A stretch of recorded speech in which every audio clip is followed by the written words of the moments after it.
Boa noite, gente. Vamos começar nossa aula de hoje. Sei que alguns não vão estar presentes, estão fazendo a prova do professor Arielso, né?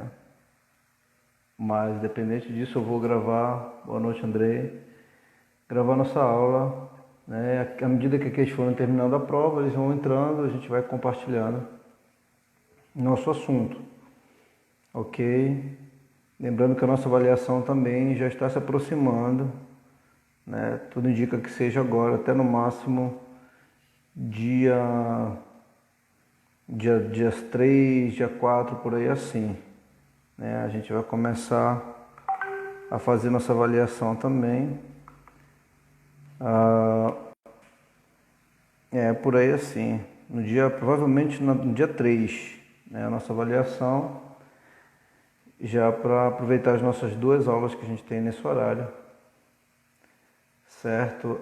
Então assim, a gente falou sobre o período, começou a falar do período arcaico, falamos do direito romano, né? Vocês estão lembrados, que ele era baseado em 3 aspectos, né? Viver honestamente, não lesar o outro e dar a cada um o que é seu, né? Esses eram os pilares que fundavam e fundamentavam o direito romano. E a partir daí ele foi dividido didaticamente para ficar melhor para estudar em 3 períodos, ok?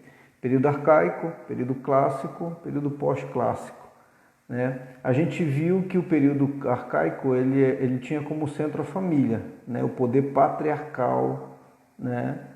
Era o centro, né? O pai ele tinha autonomia, a gente já viu isso, tem lá na plataforma, nas aulas passadas a gente falou sobre isso.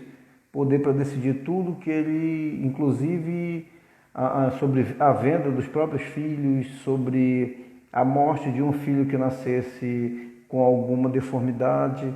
Então, o poder patriarcal no período arcaico, ele era quem dominava, tá? Então, a gente já entrando agora para o próximo assunto, né, que já é justamente o período clássico, a gente já percebe que já começa a ter uma diferença, né? Nesse período a terra, por exemplo, né, ela já começou a trazer propriedades, né, ou trazer particularidades que já são bem comuns ao nosso dia, nosso tempo, né? Então assim, a gente viu que com a lei das 12 tábuas, se buscava uma igualdade jurídica, né? Uma igualdade jurídica. Antes da lei das 12 tábuas se tinha uma igualdade civil, né? Uma igualdade entre as pessoas, entre classes, né? Então tinha os nobres, tinha os plebeus. Então essa igualdade civil ela já existia de uma certa forma. Mas após a lei das 12 tábuas, ela começou a ter uma igualdade civil, jurídica. Como assim uma igualdade jurídica? Não sei se vocês lembram da aula anterior que os plebeus eles não tinham acesso, né? Acesso à compreensão, ao entendimento das normas que eram editadas, né? Então assim, existia publicidade, eles viam as normas, eles liam, mas eles não compreendiam, né? Porque as normas eram editadas com um nível de complexidade, né? Eu comparei na aula passada como se fosse o Supremo. Hoje a gente assistiu uma sessão do Supremo, a pessoa que não tem a mínima noção de direito, ela não compreende nada que está sendo dito lá. Então os plebeus eles começaram a sofrer com isso, né? A gente viu na aula passada que eles não compreendiam, não conseguiam interpretar as normas, e por não conseguir interpretar as normas eles não cumpriam. E se eles não cumpriam, eles eram penalizados por isso, né? Veio a pressão em cima dos magistrados, que eram aqueles que estavam mais próximos dos plebeus dessa classe, né? Seja o magistrado na sua função ordinária, que era na administração da justiça, seja na sua função extraordinária, que era como censores, realizando os censos. Então eles eram próximos dos plebeus, e através da manifestação, do movimento dos plebeus com os magistrados, começou a se criar uma possibilidade de editar normas de uma forma que eles compreendessem a linguagem. E aí veio a Lei das 12 Tábuas. Então, assim, no início se tinha uma igualdade civil, né, já existente, por a sociedade, as classes sociais, mas não existia uma igualdade jurídica, porque não se tinha a compreensão pela classe menos favorecida, né, das normas a serem cumpridas. Né? A hermenêutica, a interpretação, ela era restrita a uma classe, né, uma classe mais abastada, uma classe da nobreza. Né? Então, assim, a Lei das 12 Tábuas ela veio trazer justamente isso. Né? Ela trouxe essa igualdade jurídica, ok? Então, se a gente puder classificar e dizer qual a principal característica da Lei das 12 Tábuas, né? Qual a finalidade, princípio, qual a principal importância da Lei das 12 Tábuas, foi trazer justamente uma igualdade jurídica, ok? Porque antes existia uma igualdade civil, né? As classes eram divididas entre nobres, plebeus, existia uma igualdade civil, existia a publicidade das normas, mas não era dado a todos o direito de interpretar essas normas. Então, a Lei das 12 Tábuas ela foi codificada num padrão que ela trouxe essa igualdade jurídica. E isso faz parte do período clássico, né? O período que a gente pode já entrar. A gente já percebe isso como uma principal característica nesse período, certo? Então, assim, essa igualdade jurídica, o que era ela na prática? Ela era algo mais teórico do que prático, né? Ela prevê o que? Uma igualdade de tratamento perante a lei. É como se fosse o princípio da isonomia que a gente conhece hoje, da igualdade. Todos são iguais perante a lei, então a todos é dado o direito de compreender a lei e as normas. Então, os cidadãos com essa nova forma que trouxe a Lei das 12 Tábuas, com essa igualdade jurídica, eles começaram a ter o mesmo tratamento jurídico, né? O mesmo tratamento jurídico. O que nem sempre na prática era observado, mas a ideia com a Lei das 12 Tábuas foi justamente isso. Outra característica do período clássico, né, a terra se tornou alienável. A gente viu isso na aula passada. O que quer dizer isso? Né? É que antigamente a terra ela era exclusividade da administração pública. Então não existia um direito à propriedade. O cidadão ele detinha um espaço onde ele fazia a sua casa, a sua residência, mas aquele espaço, aquele pedaço de terra não lhe pertencia, porque a terra era um patrimônio da administração pública. Então, assim, o particular, aquela pessoa que detinha por aquele poder, a posse da terra, ele não podia usar a terra e do jeito que ele queria, né? Não poderia ter o poder de usufruir, de gozar, né? De alienar, ele não podia. A terra ela era inalienável, ela era propriedade da administração pública, né? Então, no período clássico já houve essa evolução, a terra ela passou a ser alienável. Então, aquele que morava no espaço de terra e construía sua residência, lá aquela parte passaria a ser sua propriedade e ele poderia locar, vender, doar, né? Usar como quisesse. Então, isso passou. A gente começa a perceber nesse período que começaram a existir alguns institutos que são comuns hoje no Código Civil. Alguns institutos civis, né? O homem enquanto detentor de alguns direitos que antes ele não tinha. O principal deles em relação à terra, ao livre exercício da terra, né? Como proprietário. Então, passou a existir nesse período aqui o direito da vizinhança, né? Então, assim, o homem ele poderia agora, o direito de cortar galhos da árvore do vizinho que estava entrando para o seu quintal, ele poderia colher os frutos, né, que caíssem da árvore do vizinho dentro do seu quintal. Então, a gente começa já a observar que nesse período, com a alienação da terra, né, com esse direito à propriedade, que já alguns princípios, alguns institutos do direito civil, né? Do direito civil, Então a terra passou a ser alienável, né? A gente percebe que, né, vocês acabaram de fazer uma avaliação, não sei se todos já fizeram, mas sobre bens, pelo que eu vi, acompanhei no WhatsApp, né? Então, assim,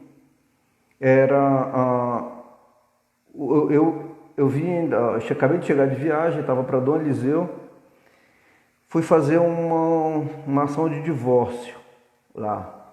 Ação de divórcio com partilha de bens, né? E o casal queria se divorciar e tinha alguns bens, né? Dentre eles, uma caminhonete Hilux, uma Montana, que é uma caminhonete Montana, tinha uma casa, tinha... Ok, Fran. Tinha uma casa, tinha a mobília e tinha algumas ferramentas que ele trabalha com construção de silos. Então, assim, no momento que aquele casal construiu uma relação, uma sociedade conjugal por um determinado período, né? Tudo aquilo que eles construíram ao longo daquele período, eles casaram em 2018 e agora estavam divorciando. Tudo que eles construíram na constância do casamento agora terá que ser partilhado, né? Será que ser partilhado. Então eu cheguei lá no sábado à noite, na sexta-feira à noite, no sábado pela manhã eu já fui levantar qual o patrimônio daquele casal, o que era que tinha. E aí você fica no meio de uma situação meio conflituosa, porque você tem que ficar no meio daquele que quer separar, a mulher queria separar e o marido não queria, então você fica no meio, fazendo anotações, levantando patrimônio. Sim, mas o que é que tem? Deve alguma coisa? Tem dívida? Tem dinheiro a receber?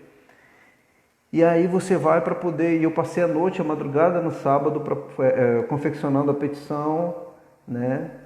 Para que no domingo de manhã já assinassem, porque eu teria que voltar para a Tailândia e ajuizar essa ação. Então, assim, o que é que eu estou falando disso para quê? Para você ter uma noção da importância dos bens, né? Dos bens. E nesse período aqui, foi quando se começou a ter essa noção de bens, de patrimônio, de direito à propriedade, porque a terra ela pertencia à administração pública antes. Agora, nesse período, não. Ela já é alienável, né? Então, ela já passa a pertencer aos bens, ela já passa a ser, a ter uma propriedade. Eu já posso dizer que é minha, né? Então, naquele momento, daquele divórcio, daquele casal, a gente teve que levantar os bens para partilhar, ver o que é ficar com quem, quanto é ficar com quem. Por quê? Porque aquele bem agora ele é algo alienável, né? No direito clássico, a gente vê a existência disso, o começo disso, né? O começo disso. Hoje, quem tem o seu carro pode dizer que tem um bem móvel. Quem tem uma casa, um terreno, pode dizer que tem um bem imóvel. Então, assim, essas características de propriedade, de bem, elas começaram a existir nesse período aqui, no período clássico. Porque no período arcaico, que foi anterior ao clássico, vocês lembram? Quem era o centro? A família, né? O poder patriarcal. Valia aquilo que o homem falasse dentro de casa, a determinação daquilo que o pai dissesse, né? Se o filho poderia, inclusive, vender o filho, poderia matar um filho que nascesse com deformidade, poderia declarar um aborto, poderia determinar o filho pertenceria ou não à sua casa. Então, o poder era concentrado na família. Não existia uma unidade social, mas existia uma unidade familiar. A família era o centro. Nesse período clássico, agora a gente já começa a ver institutos do direito civil, a gente vê o início de uma igualdade não só mais civil, mas uma igualdade jurídica, né? Uma igualdade jurídica. Não, a lei das 12 tábuas trouxe justamente esse excesso, né? Agora, os cidadãos que antes não tinham noção, não conseguiu interpretar a norma, agora vão começar. Então, nesse período aqui, eles já vão ter o mesmo tratamento que era dado aos nobres, vai ser dado aos plebeus, no entendimento, na compreensão da norma, a terra passa a ser alienável, né? A gente começa a falar primeiro dos primeiros institutos do direito civil, dos bens. Então, diferente do período arcaico, né? O período clássico, ele alcançou o seu ápice, né? O seu auge nesse momento, né? O direito privado aqui nesse período do clássico, o direito privado, ele passou a ter um caráter laico. Olha aqui, o que diferencia do que a gente vem vindo antes, que se tinha uma mistura, né, uma influência, uma interferência das divindades, do direito religioso. A igreja tinha uma interferência muito grande, né, no direito privado, né, e aqui no período clássico ele já passa a ter, né, já passa a ser laico, ele desvincula, né, há uma desvinculação dos preceitos religiosos, né. Houve nesse momento a gente observa que diferente do que a gente estudou antes, né, a religião ela já não passa a interferir no direito privado, já são vistos como duas coisas distintas, né. Uma outra divisão que aconteceu nesse período também, né, uma divisão entre direito público e direito privado, né. A gente falou ainda há pouco que em relação à terra, né, ela não poderia ser alienada. Por quê? Porque ela pertencia à administração pública. O privado não poderia dizer e ter ingerência em dizer que aquela terra lhe pertencia. Nesse momento aqui começa já a ter essa divisão, essa separação entre direito público e direito privado, ok? Isso no período clássico, correto? Então, assim, embora nesse momento não fosse visto ainda com muita clareza, com bem definição, mas aqui já dava os primeiros passos, né? E a gente viu outra coisa que a gente percebe. Então, os princípios, as regras que eram misturadas, vocês lembram que era direito penal com direito civil, com responsabilidade civil, responsabilidade penal, né? Nesse momento aqui a gente já começa a ver uma organização. No período clássico a gente começa a ver uma organização, tá? Uma organização. Então, assim, já começa a ver com mais clareza essa divisão do que é direito privado, do que é direito civil, né? Então, nesse período, no período clássico, houve uma produção de normas intensa, né? Muitas normas foram produzidas nesse período, né? Normas que traziam regras de conduta, né? Então, mudou o contexto. Aquilo que antigamente o costume, né, que era vigente, né, o costume que regia, que era o que conduzia a conduta das pessoas, passou a dar espaço agora para a norma escrita, para a norma posta, né, a norma positivada, entendeu? Então observe a característica do período clássico, tá? Característica do período clássico. A gente começa a ver institutos do direito civil, né? A gente começa a ver primeiro que houve uma diferença com a Lei das 12 Tábuas nesse período clássico. Quero que vocês estejam atentos a essas características, né? Então, uma diferença, não só existiu mais uma igualdade civil, mas como passou a existir uma igualdade jurídica, porque as pessoas começaram a ter acesso à interpretação, às normas codificadas, como se viram nas 12 tábuas, cada uma com seu tema, cada uma com sua forma, bem clara a todos. Então, a igualdade jurídica, né? Então, todos começaram a ter o mesmo tratamento pela lei.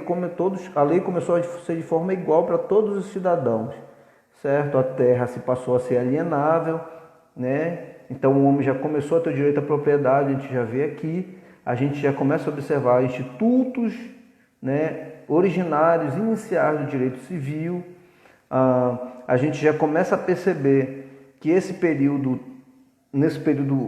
clássico, houve uma distinção, uma divisão da religião com o direito, né?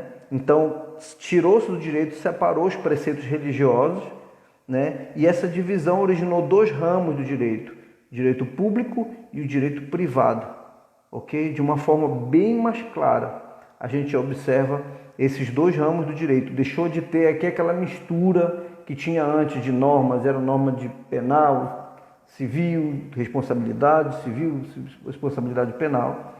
Nesse momento, os textos, as normas começaram a ter produções intensas, começaram a acontecer várias normas, várias regras. O costume que antes servia de base norma de conduta foi deixado de lado e agora começou a existir espaço para a norma posta, para a norma escrita, correto?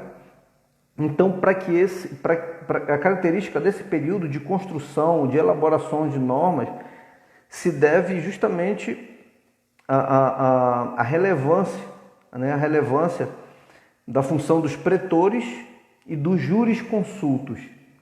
Duas classes que foram importantíssimas nesse período de produção de normas, de criação de regramentos, né? De normas de condutas. Então, nesse momento de transição, onde o costume, o direito costumeiro saiu de lado e entrou o direito posto, a norma escrita, o direito positivado, né?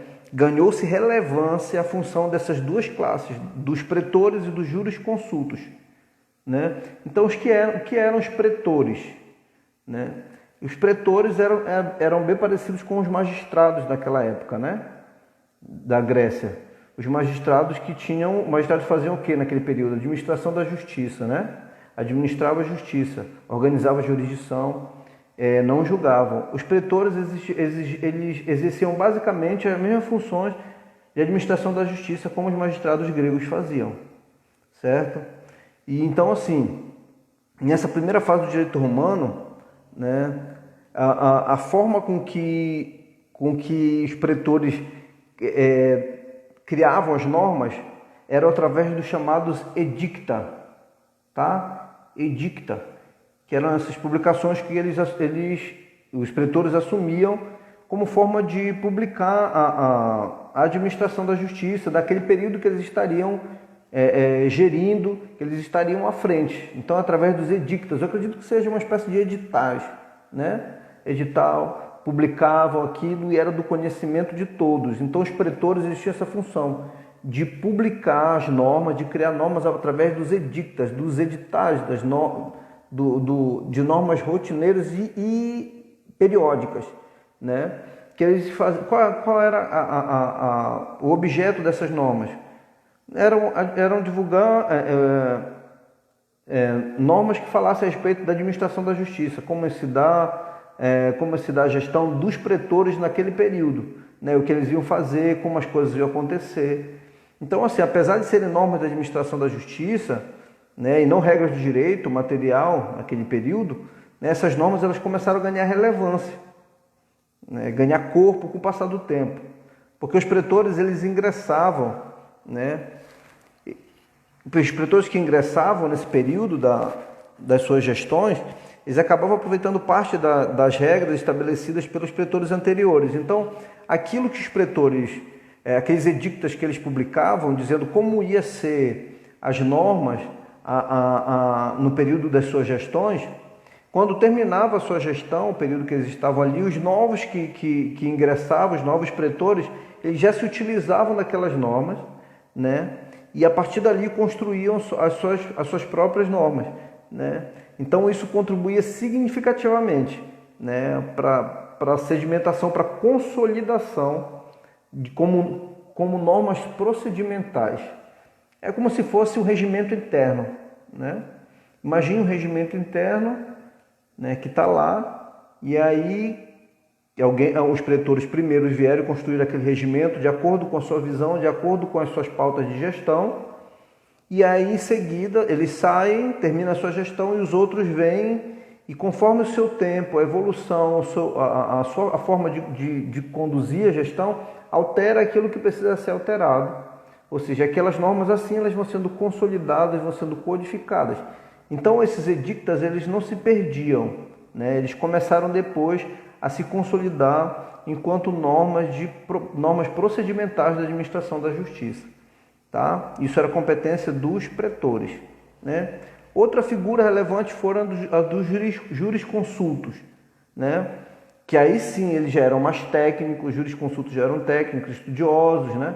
Responsáveis pela sistematização e pelo estudo aprofundado do direito, ok? Então as atividades desses jurisconsultos, né, que também eram denominados prudentes, né, consistia em indicar as formas, né, pelos quais os atos processuais eles seriam aplicados pelos magistrados, né, e seguidos pelas partes. Você lembra que nesse período, já agora, do período clássico, os magistrados eles já têm a função judicante, né? Ou seja, eles já fazem julgamento, diferente daquele período lá na Grécia Antiga, que eles só eram responsáveis pela administração da justiça, ok? Só eram responsáveis pela administração da justiça. Aqui nesse período, não. Aqui nesse período, né, a atividade dos jurisconsultos, que também são chamados de prudentes, consiste justamente nisso, né, em indicar as formas, ou seja, os atos processuais que serão aplicados pelos magistrados e seguidos pelas partes. É como se fosse uma espécie de juristas, né? A gente tem hoje, dizendo como é que vai se dar. Só que a forma deles aqui é a aplicação de atos processuais. Então, de uma certa forma, já é o direito em si, não só apenas doutrina, como fazem os juristas hoje. Essa indicação da forma de como os atos devem ser praticados recebiam o nome de agere. Então, a indicação de como os atos deveriam ser praticados recebia o nome de agere. Então, a produção que os jurisconsultos faziam, aquilo que eles geravam como normas a ser condutas, normas processuais a serem conduzidas, elas chamavam o nome de agere, né? Que, traduzindo, significa agir, né? Então, era o modo de ação, como se daria, né, os processos, as normas processuais pelas quais os magistrados irão aplicar o seu julgamento, tá? Então essa era a atividade dos jurisconsultos, né? Na verdade seria uma indicação, seria a indicação de como os atos se dariam, né? Como seriam ministrados e como aqueles atos os magistrados iam aplicar nos seus julgamentos. Então essas produções de textos, dos estudos feitos pelos jurisconsultos, né, que também eram chamados de prudentes, né, essas produções de textos foram chamados jurisprudêncios, né, porque os jurisconsultos também eram conhecidos como prudentes.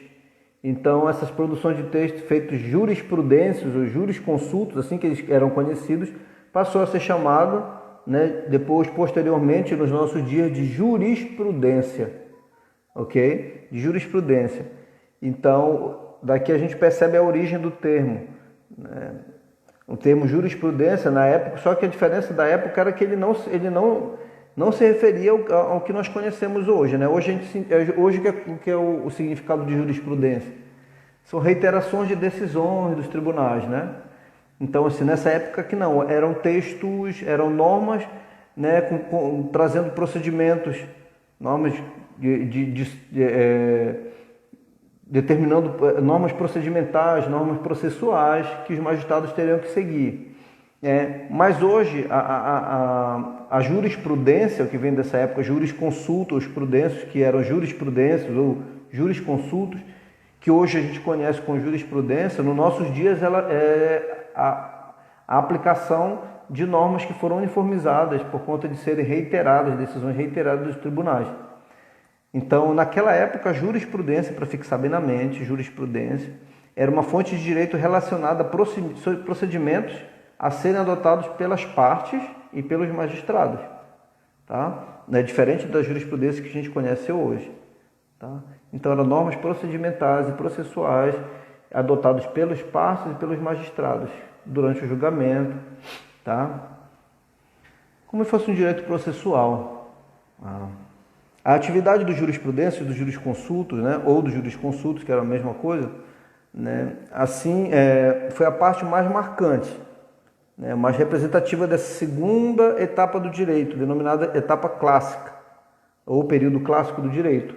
Tá? Então, a gente viu tanto a função dos pretores, né, que nós vimos aqui, que acabavam sendo equivalentes à função dos magistrados, que era a administração da justiça. E aqui a gente vê a atividade dos jurisprudêncios, ou dos jurisconsultos, né, ou dos prudentes, né, que essas foram mais relevantes, porque elas já traziam normas, né, de condução processual, né, normas que se aplicavam tanto à condução da parte no processo quanto à condução do juiz nos processos. Tá? Então é relevante essa função dos jurisconsultos ou do prudente ou jurisprudência que existia já nesse período. Ok? Tá? E agora a gente passa para o terceiro período do direito romano, né, denominado de pós-clássico. Ok? Pós-clássico. Então nós vimos o período arcaico, onde a família era o centro. Vimos o período clássico, né, onde começa já a existir, né, alguns direitos, né, entre eles a igualdade jurídica, né? Não só uma igualdade civil, mas agora uma igualdade jurídica, porque com a lei das 12 tábuas o direito ficou mais claro e acessível a todos. Então houve uma igualdade perante a lei, certo? Porque antigamente os plebeus eles eram penalizados por não conseguir interpretar a norma. Houve a alienação da terra, a possibilidade de alienar a terra, que antes era inalienável por pertencer à administração pública, né? Houve uma divisão entre a norma costumeira, né, e agora o direito posto ou a norma positivada, norma escrita, né? Então o costume sai de lado e entra a norma escrita. Por conta disso começaram a ter muitas produções de normas, de regras novas, e isso se deu também pela existência de duas classes principais, pelos pretores, né, que passaram a exercer aquela função que os magistrados exerciam na Grécia Antiga, de administração da justiça, e a mais relevante foi a função dos jurisconsultos, ou prudentes, ou jurisprudêncios, né, que eles tinham justamente essa função de gerar normas processuais de segmento das partes e dos magistrados durante os processos. Correto? Essa foi a etapa mais relevante do período clássico. Ok? Então, assim, a gente entende a importância disso e fecha aqui o direito clássico. Correto? Entramos agora no terceiro período, que é o período pós-clássico, né? Então, aqui a gente está estudando o direito romano, que se divide aqui nesse caso, né, em três partes. Lembrando que o fundamento do direito romano está fundado em três pilares. Quais são? Vocês lembram aí? Alguém lembra?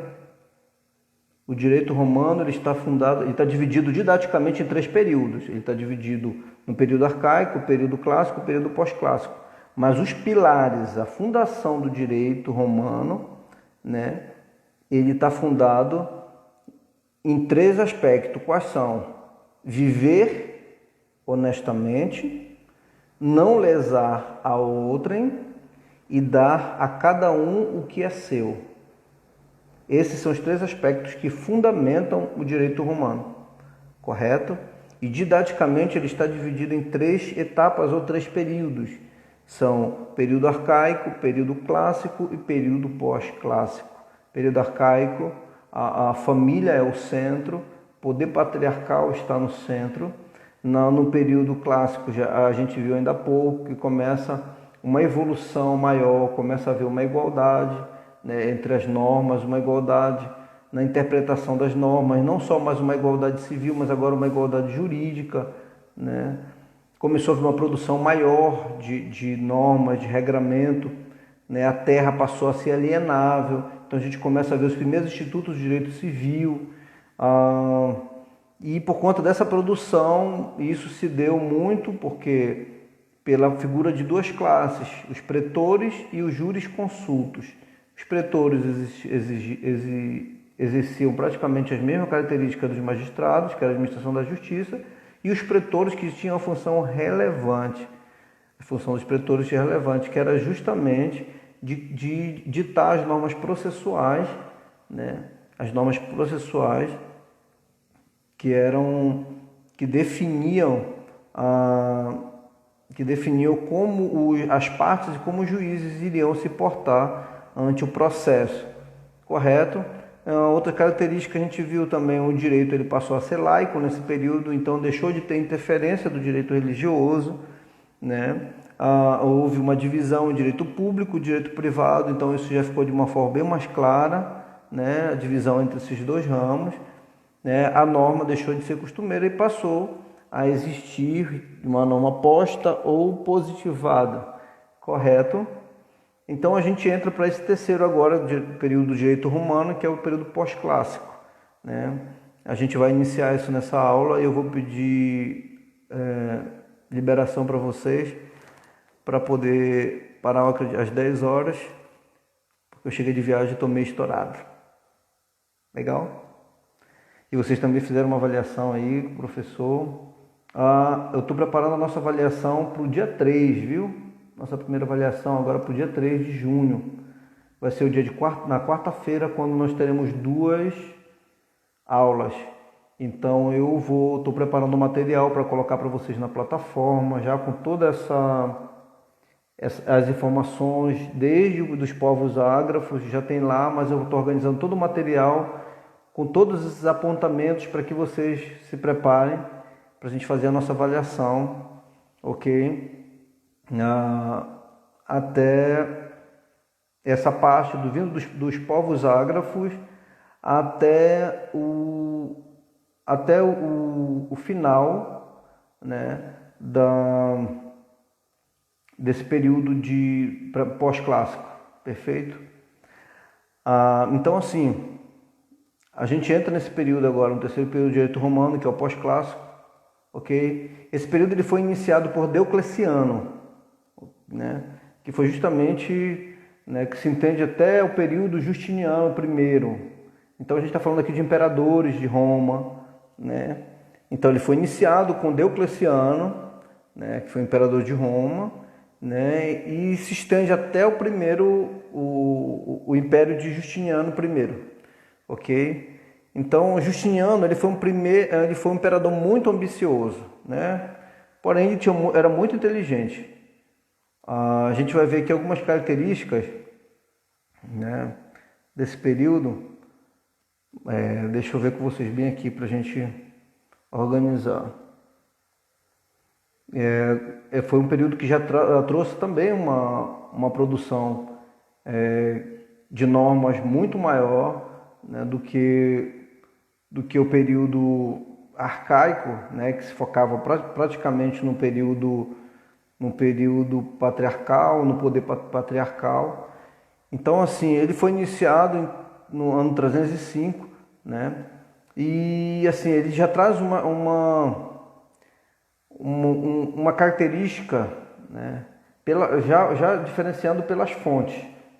Esse período aqui ele é marcado muito pelo fortalecimento, né, sem precedente do imperador. O imperador começou a ter controle, então a gente percebe aqui que ele se assemelha cada vez mais como um controlador, como alguém que tem um poder, né? E esse fortalecimento do imperador, ele se materializou aqui nesse período pós-clássico na utilização obrigatória da sua fonte normativa, da norma editada por ele, de segmento obrigatório, né, no direito, a Constituição Imperial, né, que poderia ser melhor traduzida por lei, né, algo determinado pelo imperador que era de segmento de todos.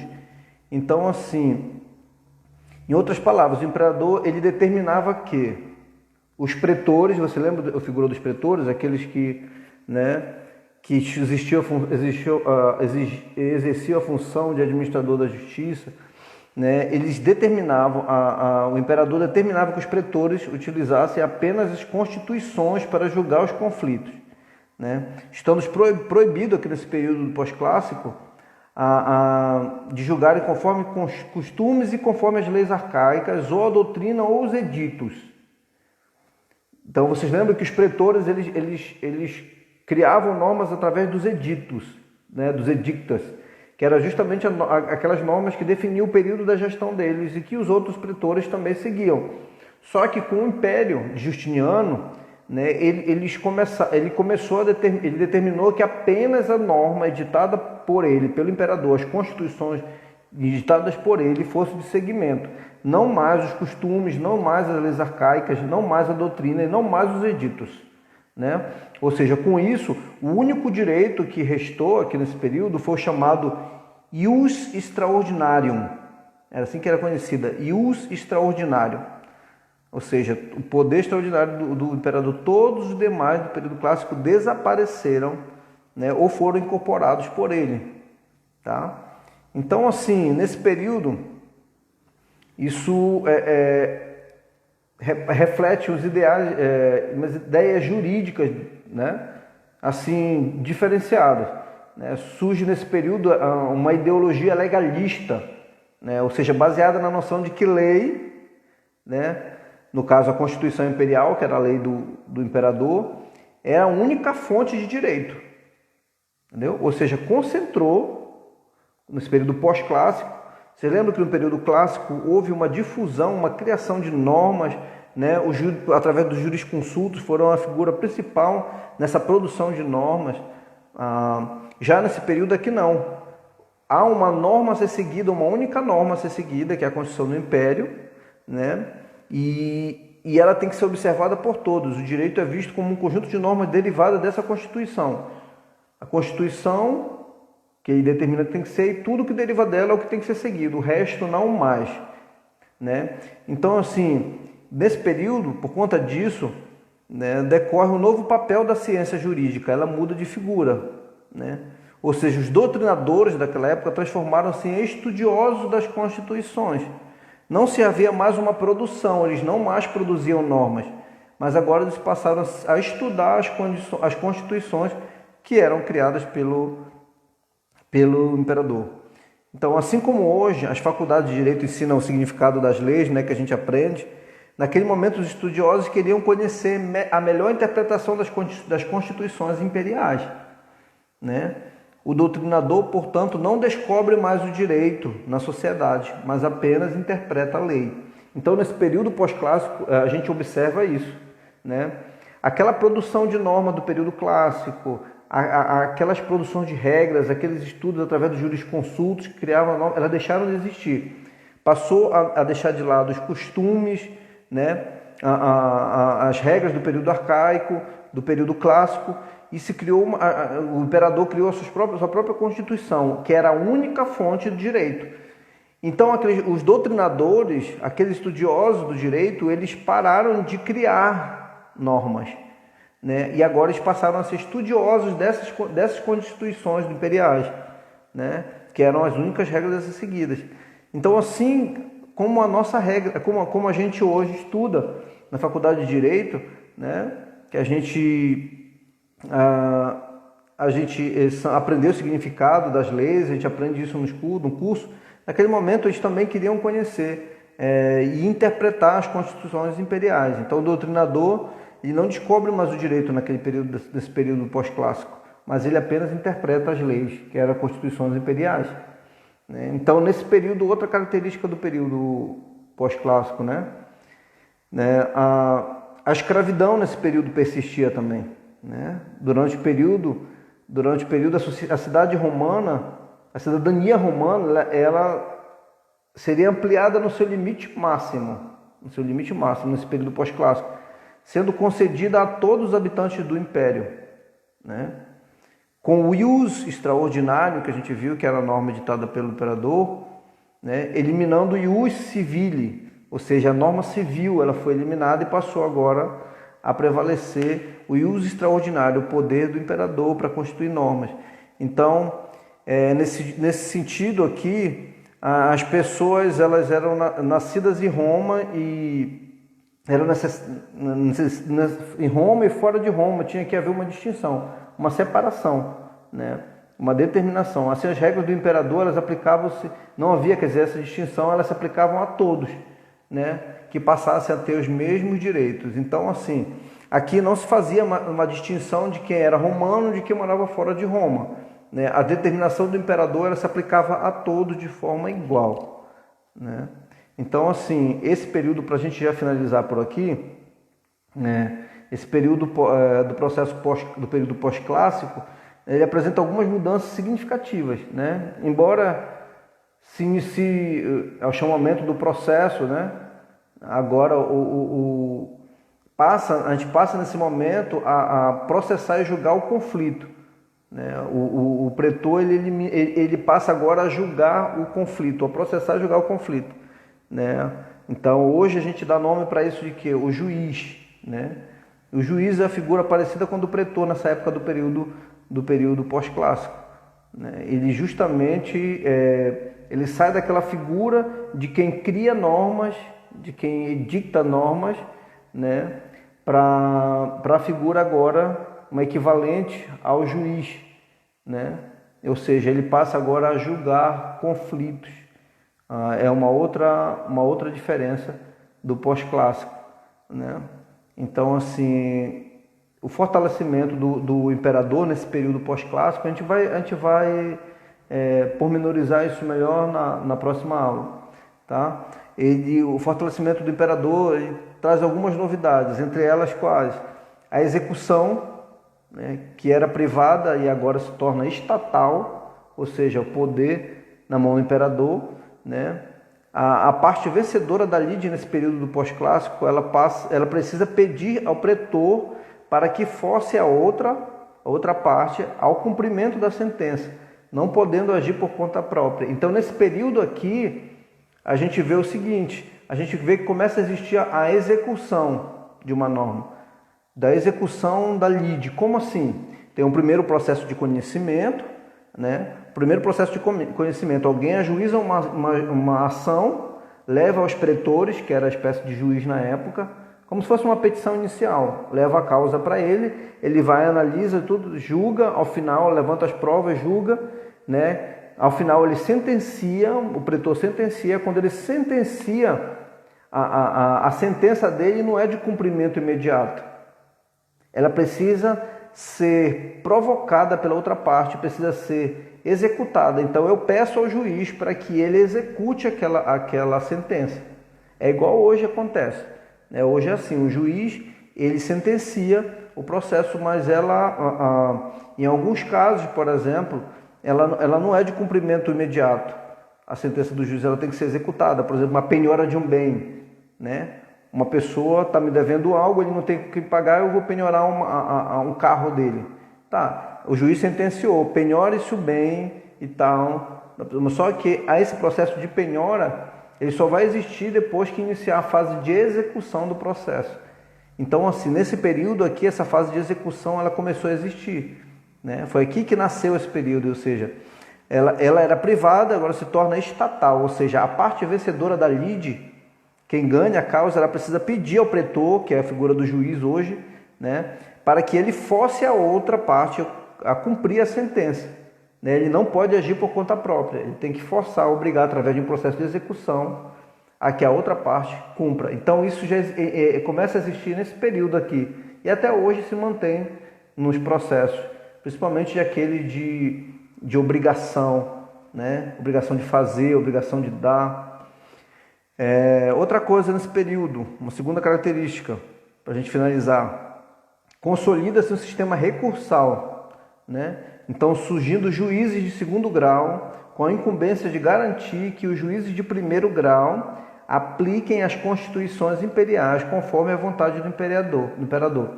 Portanto, podem reformar as decisões iniciais quanto às partes recorrentes a esse tribunal. Olha que interessante aqui também.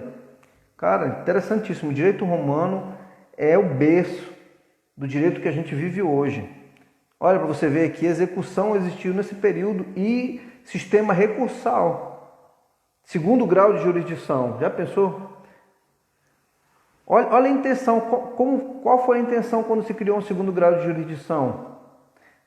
O que era que se tomava com base para julgar naquele período? As constituições e as normas editadas pelo imperador.